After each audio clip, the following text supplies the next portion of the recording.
রাজনৈতিক দল। আর ইসরায়েলে হামলা করছে, এর পেছনে রয়েছে সাম্রাজ্যবাদ।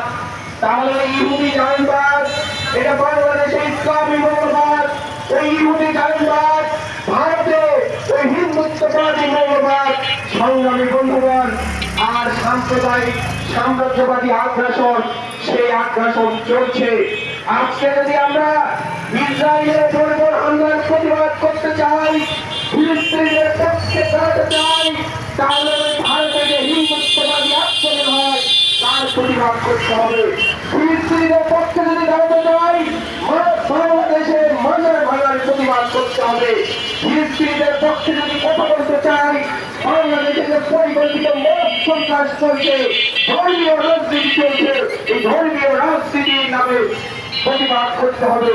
সংগ্রামী বন্ধুগণ, আজকে যে সাম্রাজ্যবাদী বিশ্বজুড়ে আগ্রাসন চলছে, এই সাম্রাজ্যবাদী আগ্রাসনের বিপরীতে স্বাধীন জাতীয়তাবাদ নিরপেক্ষ নীতি যদি দেশে দেশে গ্রহণ করা যায়, তাহলে একদিকে ইসরায়েল বর্বর হামলা চলছে, প্যালেস্টাইনবাসী গাজা উপত্যকার মানুষ যেমন হত্যা করে জীবন দিচ্ছে, ওইখানে যে রক্তের বন্যা বয়ে যাচ্ছে, এটা সারা বিশ্বে ছড়িয়ে যাবে।